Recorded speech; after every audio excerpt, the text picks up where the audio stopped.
Então, demorou pra caramba, na verdade, pra trazer esse vídeo, mas eu trouxe aqui as coisas que eu li em janeiro e fevereiro.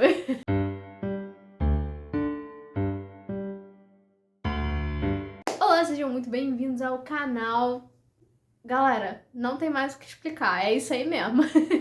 As leituras que eu fiz em janeiro e fevereiro eu vim contar pra vocês naquele típico vídeo, né, que vocês estão acostumados. Só que eu fiquei pensando que eu queria fazer um formato mais dinâmico. Eu tô sempre tentando mudar esse vídeo aqui, né? Perceba. Eu costumava fazer eles de forma muito longa. Oi, gato! Eu costumava fazer eles de forma muito longa e eu me demorava muito na sinopse, e aí enfim, me irritou o jeito que eu faço, eu quero fazer diferente. Então eu vou fazendo um formato meio freestyle aqui, sem roteiro. Se der ruim, a gente muda de novo depois, não tem problema.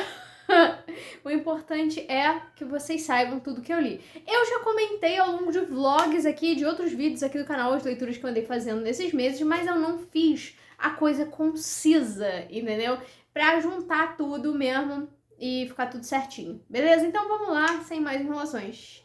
E o primeiro livro que eu li em janeiro foi A Cor da Magia, do Terry Pratchett. Não foi meu primeiro livro do autor, eu já tinha lido Belas Maldições, que ele escreveu, que o Terry escreveu concomitantemente com o Neil Gaiman, que é um dos meus livros preferidos aqui. Se você é antigo aí no canal, você já deve saber disso. Então, o que acontece? E aí eu resolvi ler Discworld. Inclusive eu fiz um vídeo aqui no início desse ano falando sobre isso, que eu quero ler Discworld completo. É uma meta pra minha vida, não é uma meta pra esse ano, lógico que não. É uma meta pra minha vida, não sei quando eu vou terminar de ler, mas o importante é que eu quero, entendeu? Bom, e aí eu li A Cor da Magia, que é o primeiro livro de Discworld mesmo. E, gente, isso aqui é uma fantasia satírica, tá? O humor do Terry Pratchett é um negócio que... é um negócio muito peculiar. Ele fala sobre um universo que é um universo plano, e ele é um universo que é sustentado por 4 elefantes, que, por consequência, são sustentados por uma tartaruga que fica perambulando pelo universo. Sim, começa aí. Enfim, um turista de uma parte do disco foi parar na outra parte porque ele tinha os interesses dele lá, não vou entrar nesse mérito, e muitos interesses de aventura e de conhecer aquela parte do disco em específico. E é uma loucura. E a gente tem uma gama de personagens aqui muito grande, mas principalmente o True Flower e o Rincewind. O Rincewind é um mago que é atrapalhadíssimo.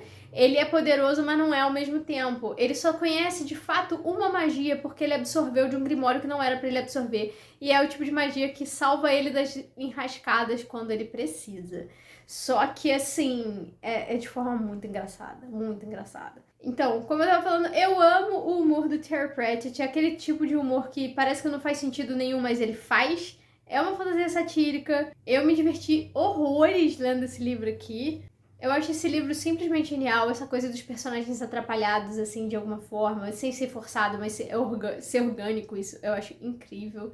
E aquele negócio, repito, o humor do Terry Pratchett é aquele negócio. Toma, é isso aí, lida com isso.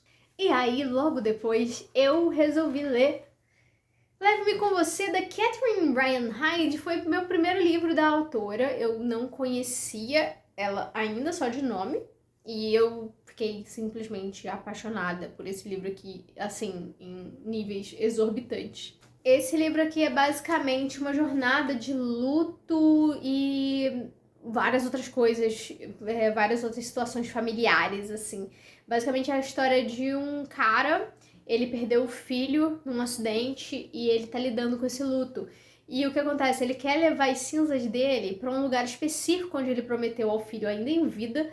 E o carro dele, o trailer, né, o motorhome, né, dele quebra no caminho e ele precisa de um mecânico e tal. Só que o problema é muito pior do que ele imaginava e ele não vai ter dinheiro para consertar. Só que o que ele não contava era com que o mecânico em questão tinha o background dele ali e ele sugere uma coisa que a priori é bem absurda, se você for parar pra pensar, mas ele tem um motivo específico. Ele conserta o motorhome desse pai aqui se ele levar os filhos dele pra uma road trip que ele pretendia fazer já.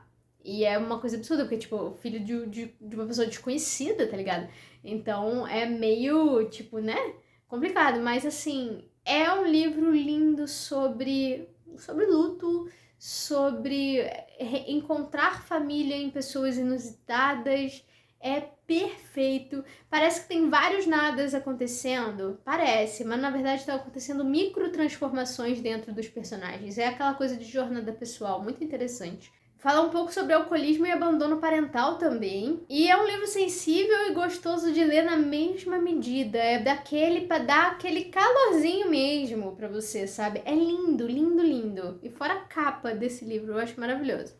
Eu me emocionei bastante e eu quero ler mais coisas de Catherine Reinhardt, porque só com esse livro aqui dá vontade de falar que ela é uma das minhas autoras preferidas. Eu provavelmente já falei isso, mas eu acho que eu preciso ler pelo menos mais um pra assim, confirmar, entendeu? Tem mais alguns aí, vai sair mais um dela aí que eu vi pela Dark Side e tal.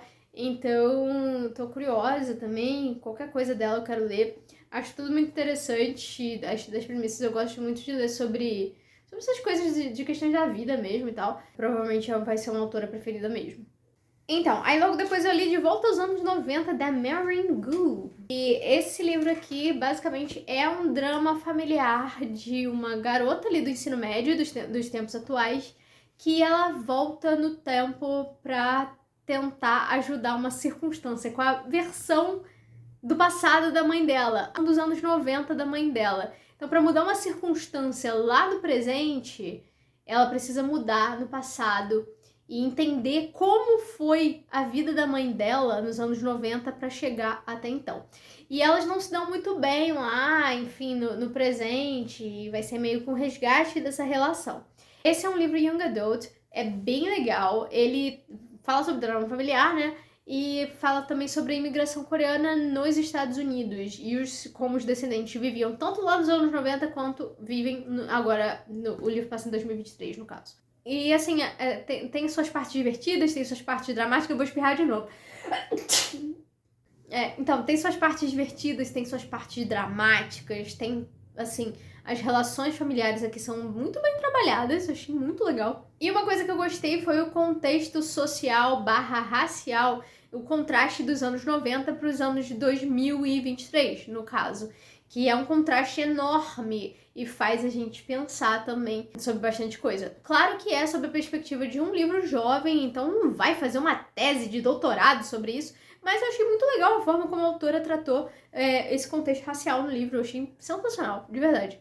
A única coisa que eu senti falta nesse livro aqui foi aquele gostinho de nostalgia dos anos 90. Eu achei que faltou um pouco. Porque de resto eu achei perfeito, eu não tenho o que reclamar. Porém, esse gostinho de nostalgia que eu procuro, né? Eu sou uma pessoa dos anos 90, então isso eu achei que faltou legal. Mas apesar de ter bastante coisa que faz sentido, né? E aí, logo depois, eu peguei uma releitura, que foi a releitura de Ordem Vermelha, Filhos da Degradação, do Felipe Castilho. Eu li a primeira vez esse livro lá em 2018 e eu fiquei apaixonada por esse livro. Esse livro aqui me fez um bem danado na época. É uma fantasia nacional maravilhosa, entendeu? Eu panfleto esse livro aqui, essa duologia, já vou falar do segundo, calma. Eu panfleto, assim, mas panfleto demais, sabe? Panfleto até ser meio exaustiva. Bom, mas o que interessa é que é bom. A história basicamente vai contar sobre um grupo ali de pessoas que vive na suposta última cidade desse universo aqui, que é a cidade de Unterak. Só que a cidade é um grande celeiro humano e tratam as pessoas com a maior crueldade, só tem abuso no sentido de, tipo, de abusar do trabalho da pessoa, né? Dela mal ser remunerada ou quando nem é remunerada, sob tortura, sob vários aspectos ruins, para servir a deusa Una, que é a personificação do bem, entre muitas aspas ali. Enfim, a gente vai ter um grupo rebelde ali, principalmente dois personagens, que é o Aelian e a Hazi. Muitas raças aqui, são muitas raças inspiradas no que a gente conhece, mas tem umas nuances que são muito específicas do Felipe, e isso eu acho muito legal. Por exemplo, eu sempre falo da raça da Hazi, que tem uma inspiração meio élfica ali, tem, mas eles chamam o próprio corpo de Canva, por exemplo, porque eles manipulam as cores dentro e fora do corpo, podendo até se camuflar nos lugares, enfim, nesse nível aí, e várias outras habilidades que eu não vou estar spoilando aqui.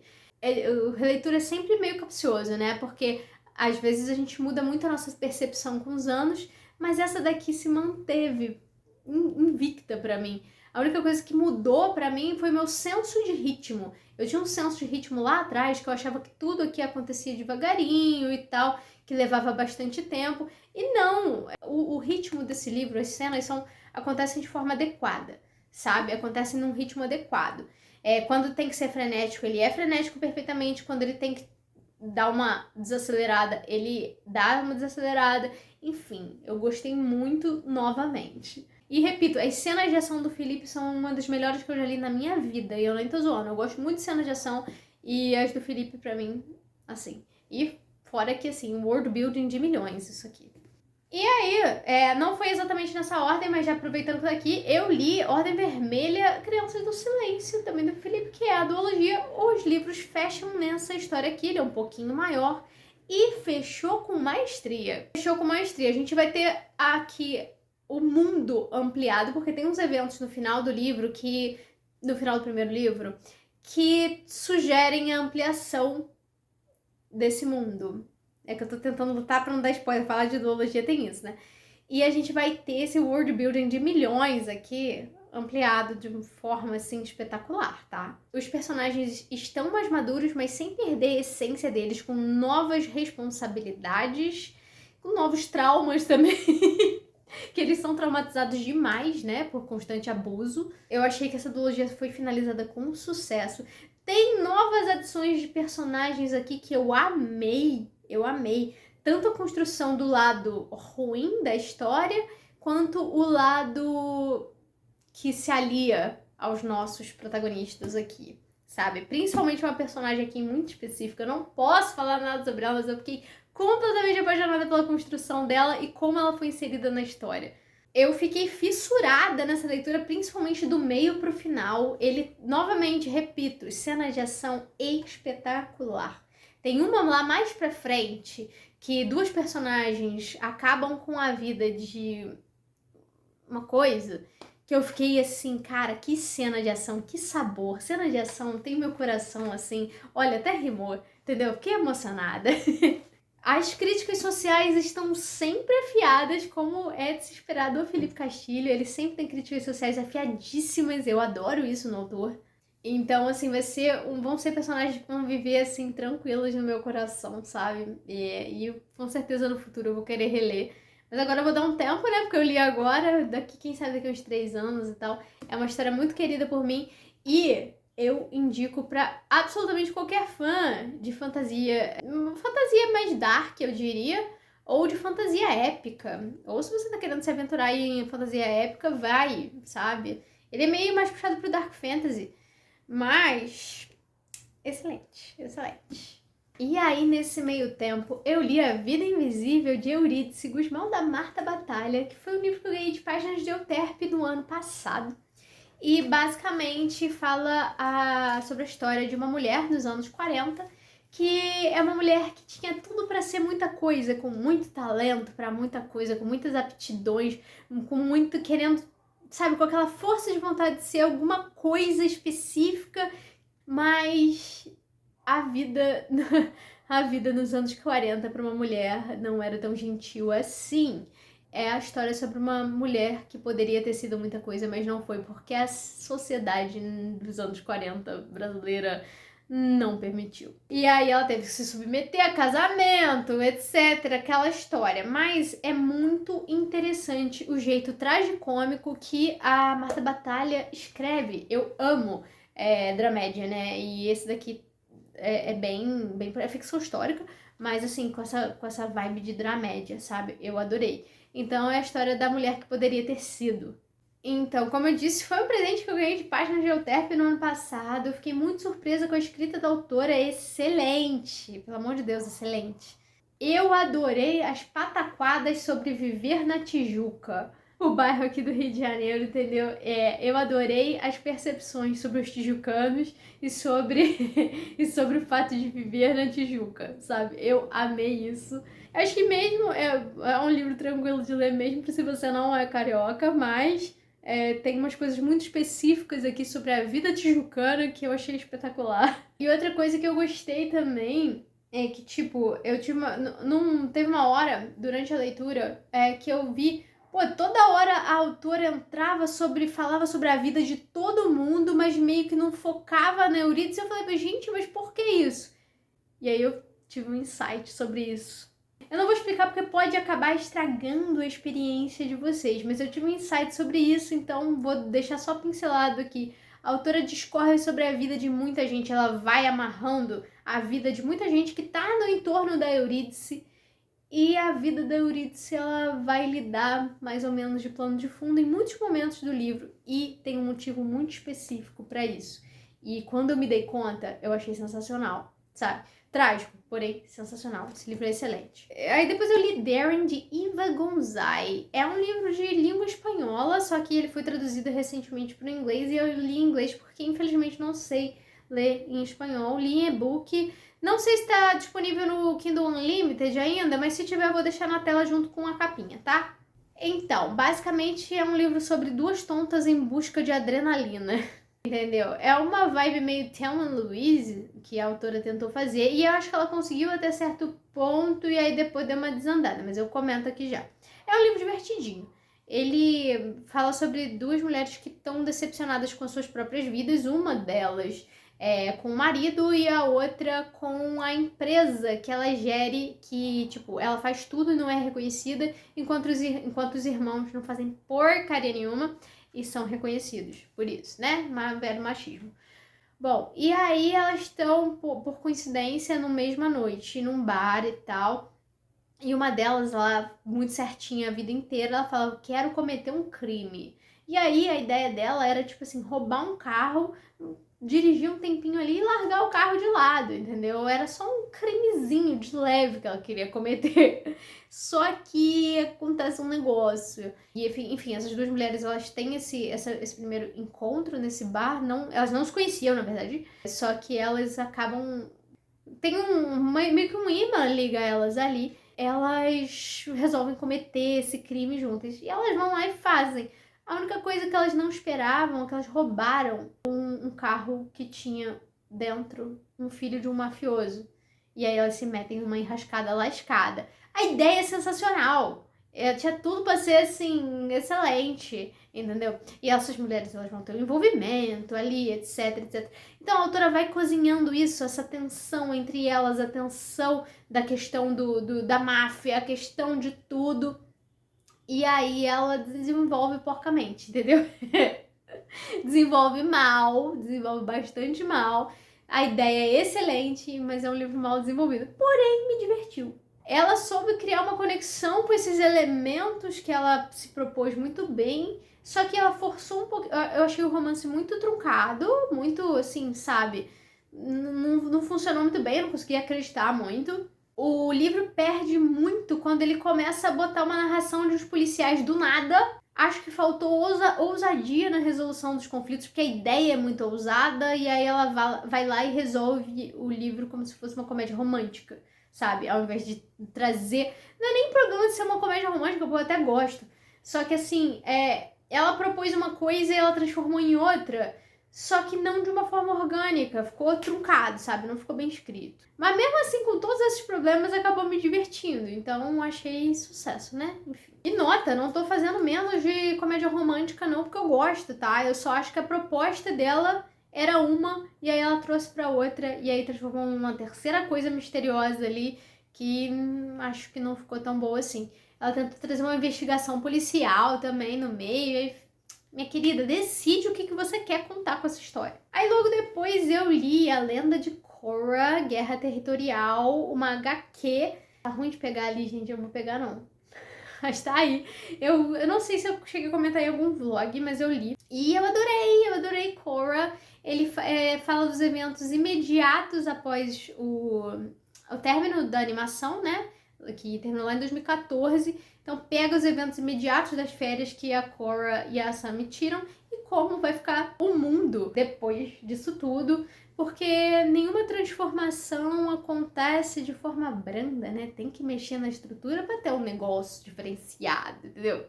Tem muito sobre o amadurecimento da relação da Korra e da Asami e da Korra com os outros personagens no geral. Isso é muito legal. Eu sou fã de Avatar e de Korra. Comecei assistindo por Korra, depois eu assisti Aang, mas tem acho que 9 ou 10 anos já. E, assim, sempre um alento estar no universo de Avatar. E, assim, a história é muito boa, mas eu acho que essa HQ soa muito como um grande prólogo do que está por vir. Eu sei que tem outras HQs aí disponíveis de Korra que eu ainda não li, preciso.